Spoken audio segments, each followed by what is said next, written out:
Bills. So, this week I think these last few weeks have really been a wake up call for the Bills, because this isn't like last year where you could have a November slip up and there was really no one in your division that was going to contend with you. I mean, yeah, the Patriots were there and they made the playoffs. The Dolphins were, still in the Flores era, and Well, remember the Dolphins started 1-8, so they were right. they, Yeah. So they were kind of already out of it. And then the Jets, of course, were already out of it too. So, there was really no competition there within the division. Well, this year it's a whole different ballgame. Dolphins are playing well. The Jets are are 6-3. They own the tiebreaker over the Bills, which is why the Bills are in third place in the AFC East right now. And then the Patriots aren't far behind either. They're an above 500 team with a pretty good defense. They somehow piece together enough points to win these games. I still don't know how, with the quarterback they have in that offense, but this is a competitive division this year. You mentioned the Browns. Obviously the situation with Watson, they won't have their new franchise quarterback still for a few weeks yet. They have a pretty good running back in Nick Chubb, which I think the Bills have shown over the last few weeks that can be problematic. The run defense has had, they did play pretty well against the Vikings, with the exception of that 81-yard run, but you can't give up 81-yard runs against guys like Delvin Cook and Nick Chubb. This one, I think, going into a dome, fun fact for you, Josh Allen, undefeated in his career in domes. I like the Bills to get back on track, win by 2 scores here, cover this spread, and right the ship, because, as we know in the NFL, these losses where, one play or a couple plays that go against you and it, swings a game, they can catch up with you at the end. It's easy to dismiss, September, October, November football, but, at the end of the day, when you look back on your season, and if it makes a difference between being a 1 seed or winning your division or even making the playoffs, you look back on those games and say, hey, if that went our way, that would make a huge difference. So you got to start winning football games no matter what time of year it is. They had a November slump last year. They're having this one this year. They have to get back on track, play 60 minutes of football. They've only played 30 minutes of football in the last 3 games. That's got to end. And I think it will in Detroit on Sunday. All righty. Our next game, we're going to stay in the AFC East. Some of the teams we were just talking about. The New York Jets are 3.5-point underdogs at the New England Patriots. I believe New England's coming off their bye, and the Jets are coming off a bye too, I believe. I think so. Yeah. So bye. Anyway, so New England did a number on the Jets in the Meadowlands a few weeks ago.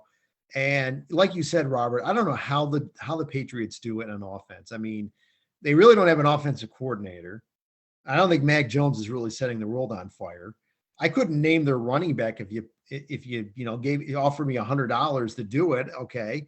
But they get it done defensively. Now the Jets, they're if they win tomorrow, if they win on Sunday, they're in first place in the AFC East. So this is a huge game for the Jets. And, like I said, the Jets, definitely came up empty when they hosted New England. I like the Jets to win the cover the 3.5. I mean, I think they can win the game, but I think they can cover the 3.5. If they lose, it's not going to be by much. I think the Jets are going to cover the 3.5. Call me crazy, but I truly do. I think the Jets can cover it. I think that your favorite Cougar chasing quarterback there is going to redeem himself from the really bad game that he had the first time. That's Wilson, by the way. And, like I said, we'll see what happens. But I like the Jets to cover the 3.5. Who do you and Justin pick, Mike? I'm sorry, Robert. Justin agrees with you, Chris. He's taking the Jets to cover in this one. For me, Belichick has had Zach Wilson's number so far in his career, and this is a road game for the Jets. Remember, the Patriots went into the Meadowlands 2-3 weeks ago, and really a strong performance. Defense, caused a lot of havoc, and the offense did enough. This Patriots team is one that probably sends a tingle up Bill Belichick's leg because they play great defensive football, and then you got a bunch of no-namers on offense that, they run the ball, they have, play action passing game, the short passing game there. They don't have, exactly. If you don't play fantasy football, or, you're just kind of a casual fan, name one player on the Patriots offense that's not their quarterback. Very hard to do. Devontae Parker. Well, phenomenal, obviously. Yeah, you know who that is. So I'm going with the Patriots here. It's a home game for them. That defense has been playing top notch, and this is an important game for them because, as we were talking about with the Bills game, the Patriots, I think, are maybe a game back of the Jets and the Bills, and so they have they have a lot to play for to kind of stay in contention, not only for the AFC East, as it turns out, but also a playoff spot. So, this is an early, we haven't talked a lot about, playoff, contention yet, but this is really an early game that, could swing it one way or the other. This is a game that neither team can afford to lose. And I'm going to go with the home team in this one. I really think that when we get into December, literally the AFC East is going to be decided by division record. I almost think you could have a 2-way tie or 3-way tie for first place in the AFC East at the end of the season. And it could come down to the divisional record for tiebreakers. It's crazy. It's going to be a fun one to watch. So, all right, we're going to stay. That's right. We're moving to the NFC. The Minnesota Vikings, coming off that amazing, stunning win at Roberts Bills, are home against the Cowboys. And the Vikings are 1.5-point underdogs this week. And that's just, everybody's been talking about it. It's been the hot topic amongst the gambling circles. How are the Vikings 1.5 underdogs at home, coming off a road win at Buffalo, arguably one of the best teams in the NFL, and the Cowboys coming off a real stinkeroo El Choco job at Green Bay? How are the Cowboys favorites? I always say when people complain on Twitter, oh, why is my team the underdog? Vegas doesn't respect my team. Vegas doesn't care about that. Vegas wants you to bet on the game. Vegas lays a number, puts down a number that gets people to bet on both sides. That's what they want. They want equal money on both sides, so they make their money off the VIG. Okay, so I think what they're doing here is they want people. They want those Cowboys fans to take the Cowboys to cover a measly 1.5. And they want Viking fans to take the Vikings feeling like they're being disrespected or whatever you want to call it at home. So I never thought Dallas was that good. They're good, but they're not that good. The Vikings are good, but they got humbled by the Eagles a few weeks ago. But that being said, the Vikings are home. They're underdogs. I like the home dog. I like the Vikings to cover the plus 1.5. Who do you and Justin have, Robert?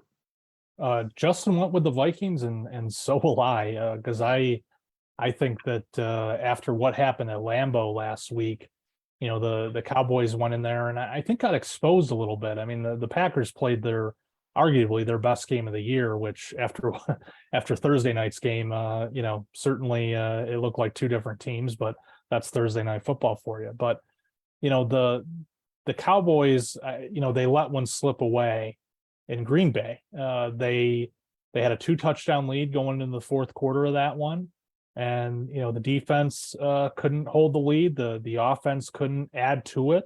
And the Packers took advantage on home field. So, I think this one, certainly the Cowboys are a good team. No doubting that. But I do think that the Vikings on home field, the only thing I could think of with this game was, maybe it's a primetime game. And so the odds makers are, trying to send a message to Cousins that like, hey, look, you don't usually show up for these, so we're going to make the Cowboys a slight favorite. But this is a 4:00 game on Sunday.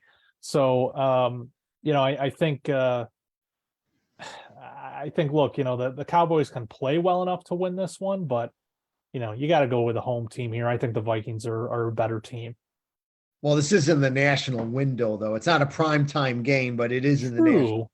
True, but, at least it's it won't be under the bright lights of Sunday night or Monday night football.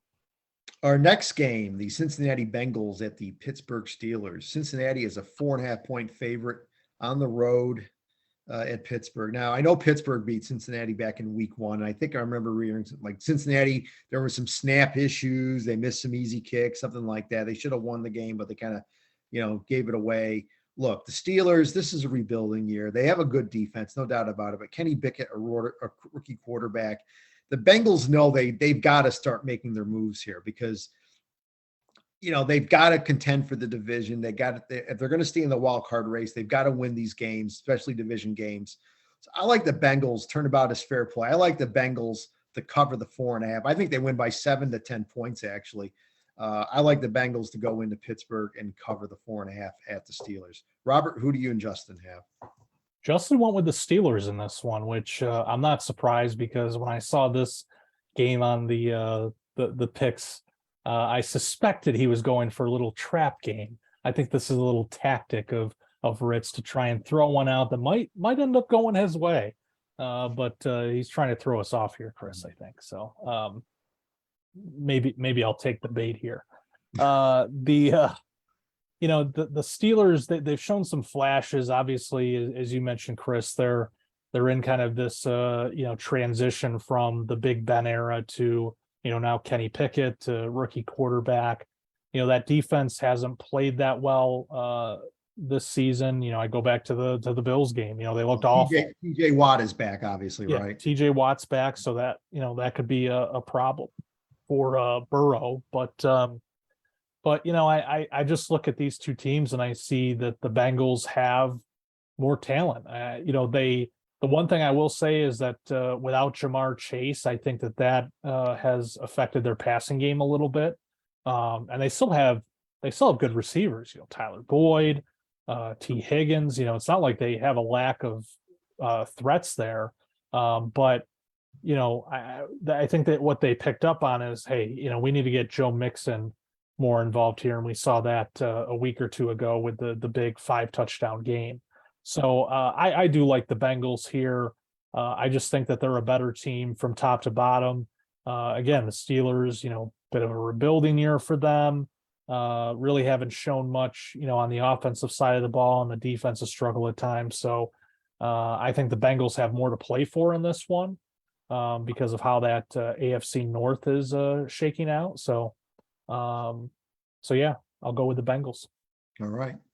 All righty, folks. That'll wrap it up. Appreciate you tuning in, and we'll see you next week.